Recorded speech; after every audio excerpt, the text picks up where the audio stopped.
I have nothing clever or witty to say about cattle, so without further ado, let's just cue the intro.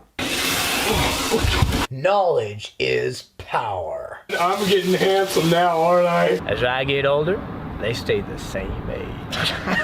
I'm in heaven. I don't want to fly. Where did you come from? Be quiet. That's impossible!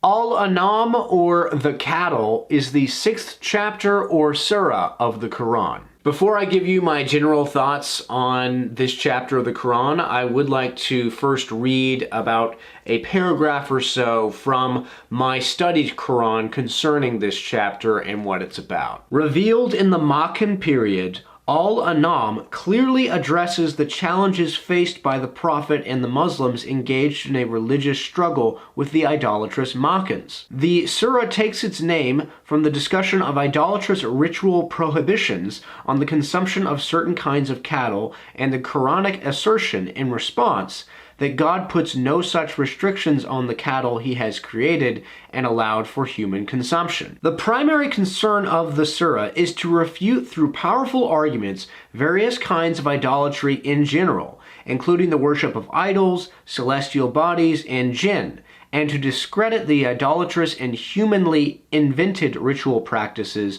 of the Makkans in particular. Many consider this surah to be a late Makkan one and thus to reflect the culmination of the Prophet's struggle and effort to persuade the Makkans to abandon idolatry and follow the Quranic message prior to his migration from Makkah to Medina in 622. The Prophet is directly addressed throughout the surah and given specific arguments and challenges to pose to the disbelievers in Makkah.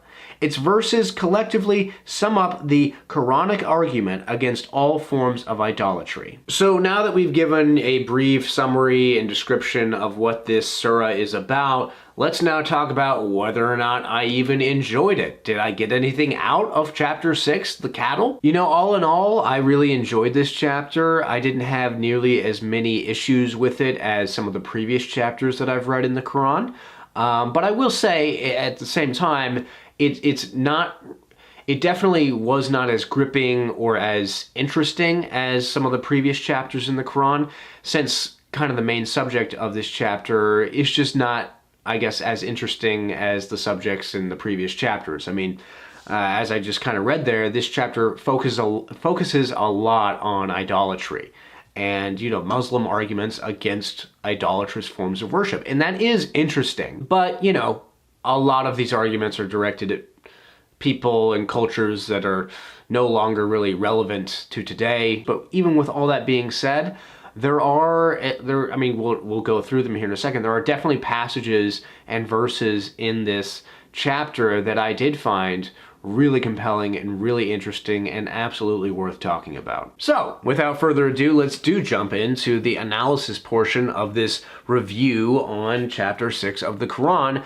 where we will go through the different passages and verses that I found to be particularly compelling, just fascinating, interesting, etc. The first passage that I would like to read and discuss from chapter 6 is verses 25 and 26. Among them are those who listen to thee, but we have placed coverings over their hearts, such that they understand it not, and in their ears a deafness. Were they to see every sign, they would not believe in it, so that when they come to thee, they dispute with thee. Those who disbelieve say, this is not but fables of those of old.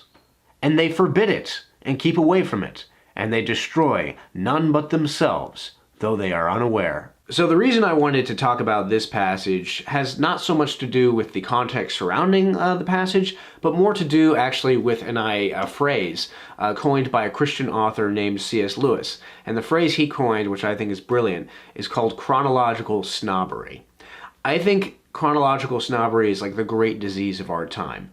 If you don't know, chronological snobbery is basically the attitude of, well, because I exist in the year 2023, I exist in the here and now, I am therefore better than all those old dead people who exist in the there and then. It's this attitude that because we just happen to live right now. We are therefore better and wiser than all who came before us, and therefore there is no need to pay attention to what those old and dead people did or read the books that they wrote. Chronological snobbery is everywhere in our culture. And I think it's relevant to the passage we just read. Those who disbelieve say, this is not but fables of those of old, and they forbid it and keep away from it, and they destroy none but themselves, though they are unaware. What's the point of reading the Bible? What's the point of reading the Quran? Those books were written thousands of years ago. What relevance could they possibly have? That was just a bunch of Bronze Age nonsense. Like, there's a lot of people who have that attitude, and it's so foolish because it's like, the Bible, the Quran, like those two books have shaped the world more than any other two books in history. And so it seems like a worthwhile endeavor to try and, figure out exactly why people have believed and continue to believe in those books to this day, if we're going to figure out where we're going in the future. But so many people have this chronological snobbery where it just doesn't even cross their minds that they can learn from these old books and, these figures from history like Muhammad, Jesus, and others. And they forbid it and keep away from it, and they destroy none but themselves, though they aren't aware. A lot of people who have this disease of chronological snobbery, who look at the past with disdain and superiority, they do set themselves up for failure and to repeat the mistakes of the past, although they are unaware that they are setting themselves up to repeat the mistakes of the past. Next verse that I would like to read and discuss is verse 31. Lost indeed are those who deny the meeting with God till, when the hour comes upon them suddenly, they say, alas for us that we neglected it. They will bear their burdens upon their backs. Behold, evil is that which they bear. This verse is thought-provoking to me in that I've met a lot of people over the course of my life who, whenever it comes to religion, whenever it comes to the idea of really trying to get down to the truth of who and what God is, they say, I'll get to looking into those questions whenever I'm in my old age. I'll put that off until I'm 80 and I'll figure it out then. A lot of people that I've met in my generation, they have that attitude towards something like reading the Quran or something like reading the Bible.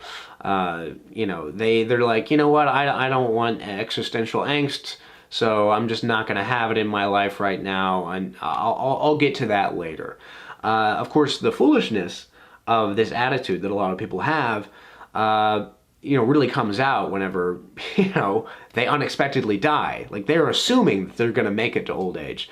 But that's not a very wise assumption. You could die at any moment. When the hour comes upon them suddenly, they say, alas for us that we neglected it. Like, if there is a reality to the idea that there is a God who judges our actions and cares about whether or not we believe in him, if there is that reality, people who decide, I'm going to put off thinking about that until I'm 80 are going to be in for a lot of trouble. And, they're going to say, alas for us that we neglected it. They're going to be very remorseful whenever they stand before their Creator and have to deal with the fact that they ignored him when they could have looked in and, pursued him during their earthly life. And so, that's honestly, this verse also, it speaks to my just kind of interest in reading these old religious books, like the Bible and the Quran, and I have plans to read some like Buddhist and Hindu literature in the future. Like,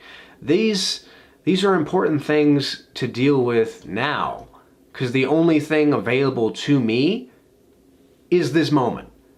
I don't know, and it's not guaranteed that I've got 50 more years in my life, so it's important that I at least do my best to investigate and look into, the reality of whether or not there is a God and which God is the real one.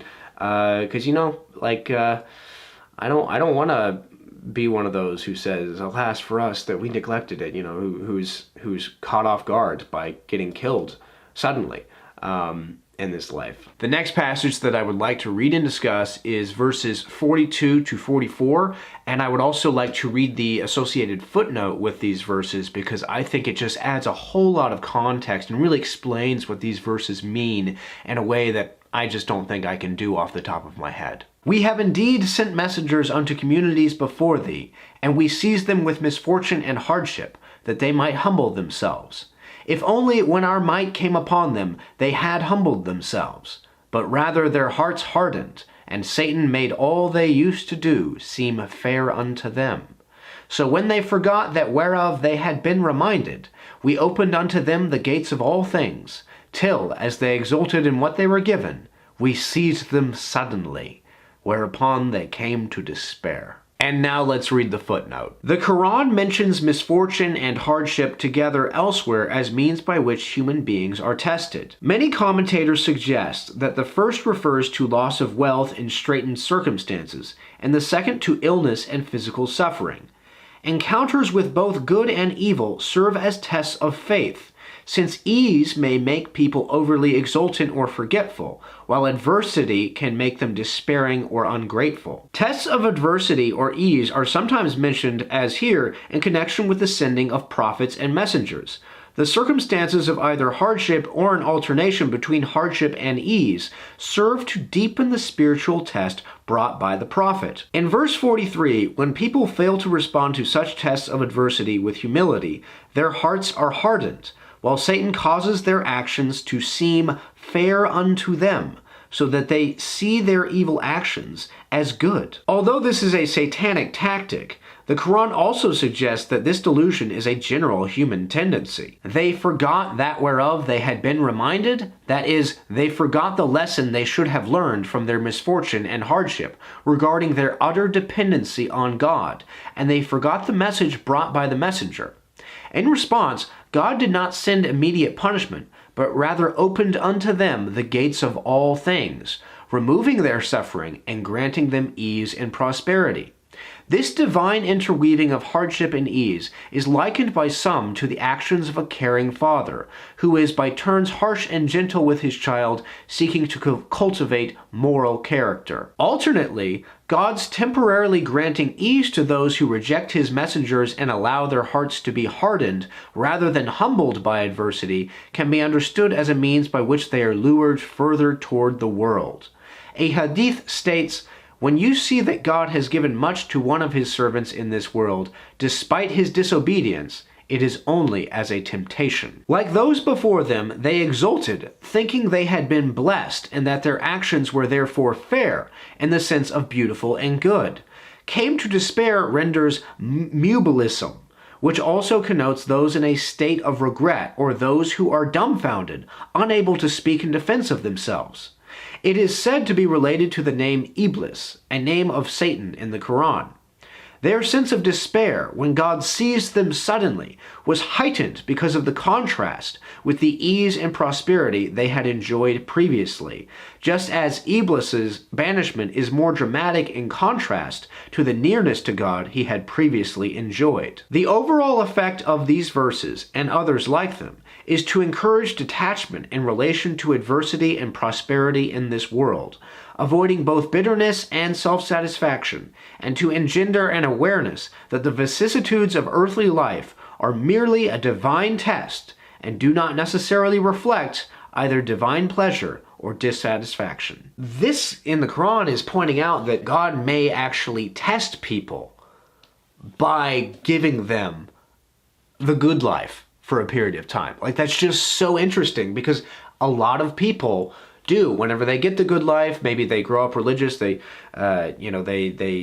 suffer through hardship, and then they, end up being successful in life. A lot of people, when that success comes, that's whenever they start to think, oh, I don't need to pay attention to the spiritual life anymore. You know what? I never needed that, actually. Like, a lot of people, they do, whenever they live in times of ease, whenever they live in times of prosperity, they do begin to think that they don't need God anymore. God not only tests people by sending them hardships to test their faith, but also he tests them by sending them prosperity to see if they will remain near to him whenever they're given everything they want. And that's just such a fascinating idea. Like, I don't know if I've ever heard, I guess, that idea articulated elsewhere, that, like, prosperity is a test of faith. The next verse that I would like to read and discuss is verse 125, and I would also like to read and discuss at least a couple portions of the associated footnote with it, because again here, like the commentary in this study Quran is invaluable. It's incredible. So let's dig into first the verse and then to the footnotes. Whomsoever God wishes to guide, he expands his breast for submission, and whomsoever he wishes to lead astray, he makes his breast narrow and constricted, as if he were climbing to the sky. Thus does God heap defilement upon those who do not believe. Now let's read those few excerpts from the associated footnote I was referring to. That God may expand one's breast for Islam or submission to God is mentioned elsewhere. See chapter 39, verse 22. Is one whose breast God has expanded for submission such that he follows a light from his Lord? God's expanding a breast for Islam may be understood as a metaphor for God's making the soul receptive to religious truth and removing any aspects of the soul that might impede acceptance of this truth. The Prophet describes the expansion of the breast in a hadith as a light that God, glory be to him, casts into the heart of the believer, so that it is expanded and made spacious for him. Such persons, the Prophet further noted, could be known by their constant turning toward the abode of eternity, their shunning the abode of delusion, and their preparation for death before it comes. The expansion of the breast is also associated with the prophets. See chapter 94, verse 1, which addresses Muhammad. Did we not expand for thee thy breast? Often thought to refer to the opening of the prophet's breast and the cleansing of his heart prior to his receiving the Quranic revelation. And chapter 20, verse 25, in which Moses prays, "My Lord, expand for me my breast." Now, real quickly here, I would like to just discuss that portion of the footnote before moving on to the other portion. That prayer, "My Lord, expand for me my breast," that really resonates with me. And I think I think that's just a good prayer to pray regardless of your religious background. I mean, I'm kind of like in a searching phase in my life. I still consider myself to be a Christian, but I'm obviously exploring other faiths and what they believe. And I think just sometimes praying to God, in a more general way, like, Lord, just reveal the truth to me about who and what you are, no matter what that truth is or whatever it is found. I sometimes think like praying that sort of prayer is a really good way to pray. And I think, my Lord, expand for me my breast, that I may know you. Like that's a prayer that is that's just good. Like I feel like I'm going to pray that prayer in the future, even though I'm not currently a Muslim. It's just like the idea, like expanding the breast, allowing God to enter you and show you who he is. Like that is just, it's a beautiful idea. And it's like almost like when you say the words, "expand for me my breast," like it's almost like you feel like space opening up in you, even though obviously nothing's happening physiologically. I don't know, there's just something about uttering those words that is powerful. All right, now let's read the next portion of the footnote associated with verse 125 that I think is absolutely worth talking about. By contrast, people's breasts may be made narrow or constricted, an image used in the Quran as a metaphorical expression for anxiety, including the prophet's concern about the reception of the message they bring. Here, however, it is used to indicate the inability of some to accept the Quranic message. Haraj also denotes a dense cluster of trees whose branches are thickly interwoven, thus evoking the image of a dense woodland whose choking vegetation is such that light cannot penetrate it. The image of climbing to the sky is used to convey the sense of a feat that is utterly impossible, indicating that if God wishes to lead someone astray, religious belief is similarly impossible. Some understand this narrowing and constricting of the breast as a reference to doubt, despair, or even sin. The fifth Shiite Imam Muhammad al-Bakir is reported to have said that for those who have not attained to truth, it is as if their heart is removed from its place and has risen into the throat, and when they attain to truth, it settles again in its place.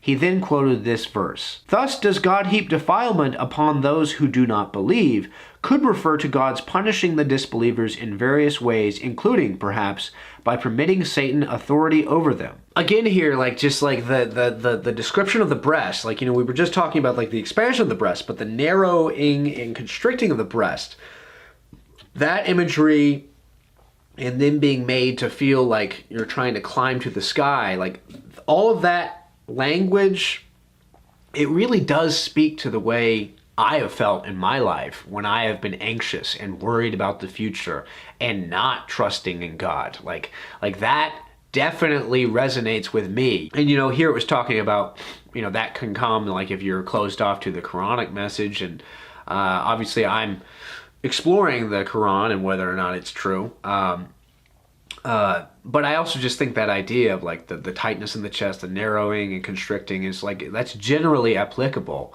to just like, people who really don't trust in God on a day-to-day basis. The tightness in the chest, like that comes most often when you are relying on yourself instead of just giving your anxiety to God. Alrighty then, ladies and gentlemen, that'll do it for the analysis portion of this video on chapter 6 of the Quran. Now I'm curious, like, what did you think of what I had to say about chapter 6 of the Quran? And if you have read chapter 6 of the Quran yourself, what do you think about it? Please leave whatever thoughts, comments, and questions you might have in the comment section below. And as always, if you like this video, please like it and subscribe, tell your friends about the channel, and never forget to